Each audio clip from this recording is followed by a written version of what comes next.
যে লিগের পোলাপেলগুলো আছেন আপনাদের জন্য বসে আছি।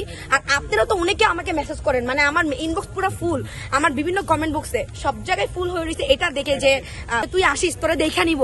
আসেন আপনারা কোথা থেকে কে আসেন, আর আপনাদের জন্য 32 নম্বর স্টিল বসে আছি। এই দ্বিতীয় নম্বর যখন বসে না যে হচ্ছে এখানে ছাত্র জনতা আসার সাহস পাই কিনা, আমি সাহস পাইছি। আজকে হচ্ছে দ্বিতীয় নমরুদ হাসিনার ছেলে, যে হচ্ছে হাসিনা আপার ছেলে সম্পর্কে মেবি আমার ভাইস্তাই হয়। যাই হোক, এখন উনি আজকে বলছে কি যে আজকে কারো সাহস থাকলে, যে ছাত্র জনতার সাহস থাকলে যে ধানমন্ডি 32 আসার জন্য, হ্যাঁ সেই জন্য আমরা ছাত্র জনতা 32 নম্বরে আসি।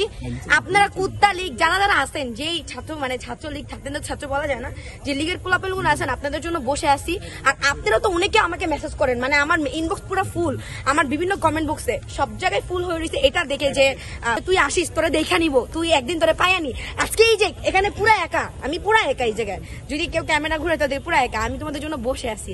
আসেন আপনারা কোথা থেকে কে আসেন, আর আপনাদের জন্য 32 নম্বর স্টিল বসে আছি।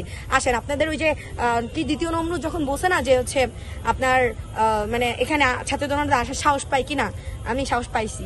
কিছু তো হয় নাই, মরে যায় নাই, কিন্তু বোম টুম লাগানো আছে নাকি এই জায়গায়, কোনো উড়াই দিবে নাকি? তো এখানে হাঁটবো, মাঝখান দিয়ে হাঁটবো, সমস্যা নেই। বোম টুম থাকলে উড়াই দিলে সেটা অন্য বিষয়। আমাকে যদি কেউ ধরতে আসে অবশ্যই কিছুক্ষণের মধ্যে আসবে, বাট আসি। যদি কেউ কোনো লিগের যদি আমার সাথে দেখা করার ইচ্ছা থাকে তাহলে চলে আসেন, আমি আসছি এখানে।